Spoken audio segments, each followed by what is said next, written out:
You're listening to the ColbyCheeZe Gaming Podcast, your source for League of Legends news, updates, and discussions. You're listening to podcast episode number 21.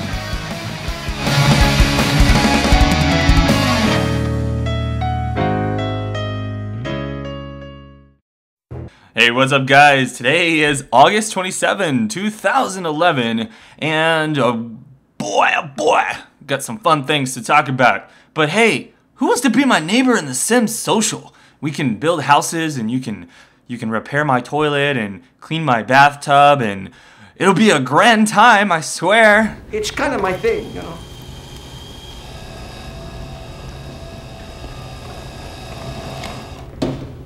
How about new? Oh, okay. Well, anyways, so I woke up this morning and my roommate calls me because he went out to work and he was like, hey, dude, go check out your car. Look what happened to your windows. And I was like, oh, crap, what happened? You know, because I've already had my car broken into before and there's like glass everywhere. So I was like, oh, shit, I hope I didn't get my car broken into again. So I go down there and apparently someone decided that they would write some stuff on my car. Now, I'm not really sure what to think about this. I don't know if I should be creeped out or if I should be flattered or what, but I was like, whoa, somebody knows where I live, apparently. And I don't know if this was one of my friends or not that did this, because there's only one other friend other than my roommate who knows what I do on YouTube and knows where I live. So I'm not sure. But anyways, I thought that was pretty weird. Thought I would show you guys. Yeah, a little creepy. Oh well, whatever. About League of Legends this week. New patch came out, of course, and lots of interesting changes to talk about there, as well as the new champion Talon, woohoo, and some cool stuff with MLG coming up this weekend. Can't wait to watch that. So let's talk about this newest patch first. I wanted to go over some of the changes that I kind of found and just give my thoughts on kind of how the meta might be shifting slightly anyways. So it's been pretty clear so far that, yes, the healing changes have been a pretty decent hit on some sustain. And what I think is happening now is that the meta is probably going to be shifting into more of an aggressive feel in the lane. I think champions such as Leona are going to start seeing more light of day because of how strong they are in the laning phase. I feel like she's kind of an underground sleeper champion right now. I've always done really well on her in the lane, and I think that she's an amazing champion. Even though she doesn't do a lot of damage, she gives such strong laning presence, and she is a great tank to begin with. Also, champions such as Alistar, while nerfed quite a bit, his playstyle is really great. And I think that although we're going to be seeing a lot less Alistars these days with the huge nerf to his ultimate to where it's like 50% damage reduction at early levels rather than the 75%, and they reduce the duration on it. In either case, I mean, he still does his job well. Another thing that is interesting is the fact that I believe that poke teams are going to be more viable now as well, or just more presence. You're going to see a lot more poke teams because you can't just sit back and heal instantly all the poke that you receive. So champions such as Gragas and possibly Nidalee, I don't know, I mean, Hotshot GG says that, oh, Nidalee, she's crap now and stuff like that because her heals are destroyed and stuff like that. But I don't know, I think that champions that can throw down some big poke and you can have your long range champion sit back and hit your tower while you force the enemies to kind of step back in order to not get dove on. I think that type of playstyle is going to start to emerge from now, and we'll just kind of have to see where it goes from this point on, you know, based on how the patches are going. The other interesting thing is the fact that, I'm sure you guys have already seen this, is that we're seeing a lot of these crazy carry Sorakas now. So they try and change Soraka from a support by taking out some of her heal and her sustain, and they're like, well, we're just gonna give her some damage on her star call and some range on it and stuff like that. So what ends up happening is, well, when you do that, you make a champion a really good pushing champion. So I've seen some Sorakas do some crazy stuff like 1v4 people if they get really fed, because it's kind of hard to kill Soraka. She's got this new, she gets a lot of armor from her heal. Her heal is not like amazing now, but she can still keep herself alive for a little bit. And that star call, man, that sucker stacks up quite a lot, and it'll do some big damage.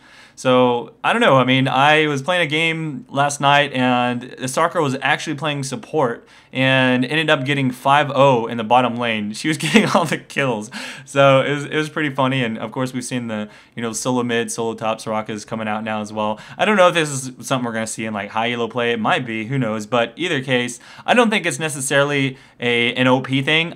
I'm pretty sure it does counter a few champions in lane. But all you have to do is put someone who's really good at auto-attacking. You can't play the poke game with Soraka because she'll always come out ahead on that one. Pretty interesting, though. So something else that happened, which you may or may not have noticed, depending on your rating, but they've actually changed the rewards and I guess the brackets of gold and platinum and stuff like that. So now if you are in the, I think, 1400 to 1519, you're now silver. Whereas you were like bronze before, and now if you're between 1520 and 1899, then you're gold. So that's kind of cool. You can actually get the gold rewards now, and I think the reason they did that is because they really wanted to recognize the top players in the game. So Matt Marcoux goes on in his post to explain his reasoning behind this, and he says that the top 25% of all players are between 1249 and 1399 ELO, so they're given the bronze title. For the silver, they're the top 10% of all players, and those are the players between 1400 and 1519. And then for anyone who's gold and above, they're actually the top 3% of all. And at platinum, that's the top 1/5 of 1%, which is all your 1900 and up players. So that's pretty interesting to think about. I mean, it'll at least help you feel a little bit better about yourself. I know some people who are actually in the 15, 18, 99 range, and they're like, "Oh man, I suck. I'm not good." Well, just think about it this way: you're in the top 3%. So of course, it never feels like you're doing well enough. Everybody always wants to do better, but at least you know that if you're in the top 3%, then hey, I'd say you're doing all right.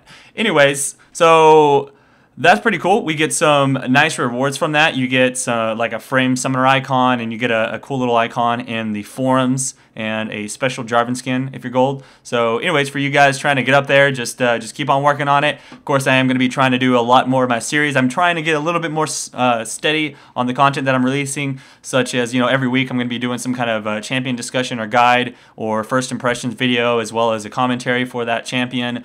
And I'll be trying to do more commentaries as I can get the top players to send me those replays. I'll be doing commentaries of those, as well as Summoner Academies, which, yes, I do have my 3rd Summoner Academy finally completed, which will be uploaded on Monday.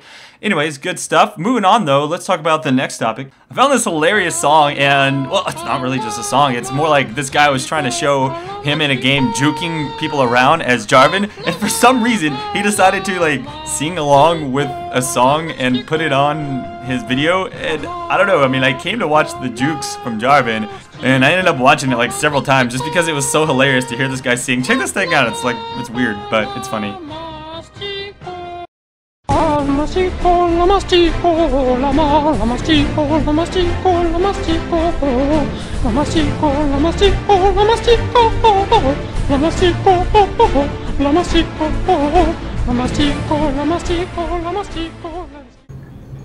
Right. Okay.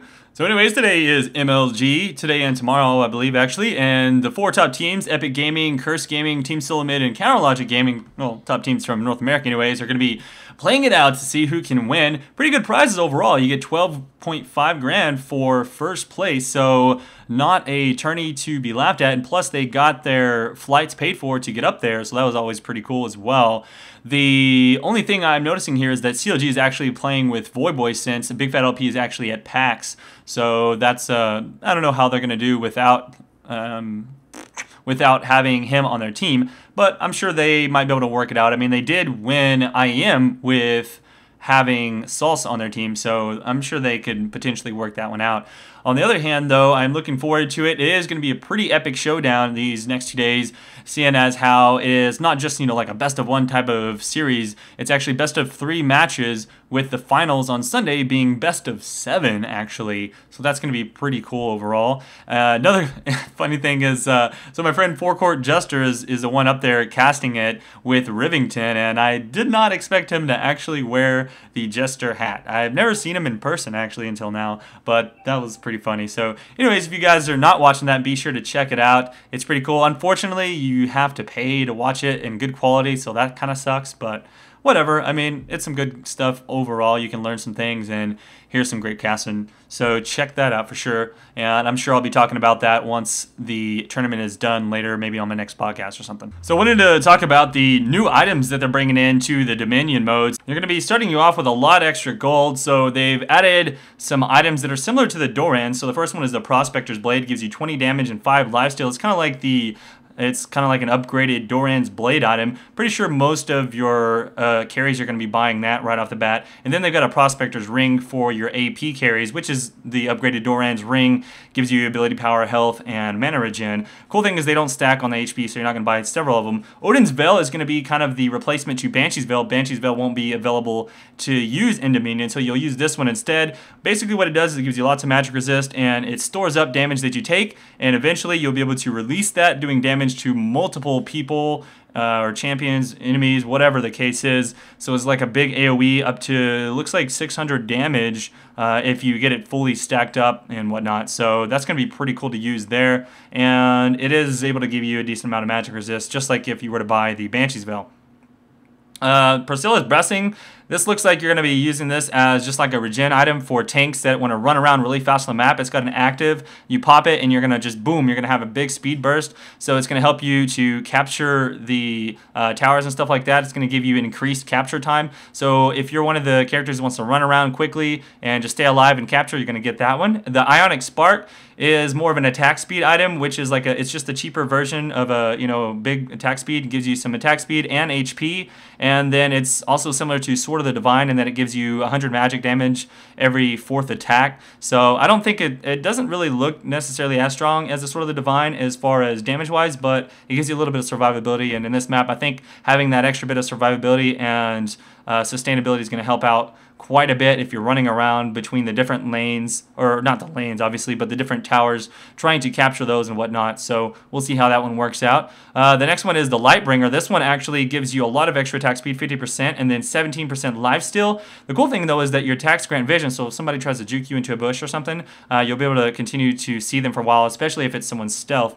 And then Kaite's Blood Razor is like the cheaper version of Madred's Blood Razor. I don't know if Madred's Blood Razor is actually going to be available in Dominion, but this one is just similar to it, except it doesn't give you the defense. It just gives you the attack damage, the attack speed, and then you'll be doing the 2.5% of the target's maximum health. So if people try to stack a lot of HP, then you can build this item up and do a decent bit of damage. Plus the items that build into it are not too hard to get to. Sanguine Blade gives you quite a bit of damage, 60 attack damage, and then that lifesteal. Cool thing is that it has a stacking attack on it, so you get 5 extra attack damage and 1% lifesteal every attack up to 7 times. So that's quite a bit, an extra 35 damage if you have a lot of attacks. And then your Hextech Sweeper is kind of like an active ability that will reveal stealth in an area, so you can kind of use it to, if you think someone's stealth is around you or something like that, or you want to pop someone out, then you use this. It's also got a little bit of AP and HP. It looks like it uses cheap items to build into, so it won't be hard to build up to that item. It'll be one of those cheaper mid-game items. But anyways, looks like some pretty interesting items that are going to be going into the Dominion mode, and I think it's going to be exciting to check it out. What do you guys think about these items? Do they look like they're balanced? I think it would be cool to actually see some of these items in the actual Summoner's Rift mode, if you ask me, because like for example, just having that like mid-game Doran's item would be pretty cool. But obviously the reason they don't have that is because, well, you don't start off with that much money in Summoner's Rift. So anyways, cool stuff overall. Anyways, pretty short podcast for this week. I did want to talk about one other thing, though. Looks like Diablo 3 is coming closer and closer to the beta, as you can tell. It is now released. Well, they now released the community website for it, so you can go check that out. I've got the link down below, but you can go on there, and they've got their forums, and they're going to have, they show the different sections. Obviously, there's not a lot done since they just barely opened it up, but they're going to be putting the different class guides and talk about the items and all the different things in the game. So I'm really excited. Cannot wait for some Diablo 3 beta. I don't know when it's going to be, but I'm hoping that sometime in either next month or whatever, we'll see some news on the actual official beta dates and whatnot. So Anyways, guys, that's gonna wrap it up. But if you did enjoy the podcast, as always, be sure to let me know. Hit that like button, and we'll see you around for the next one, guys. It's ColbyCheeZe. Oh, and if you're the person that wrote shit on my car, you should probably just message me so I don't feel creeped out all the time. Thanks. Peace out.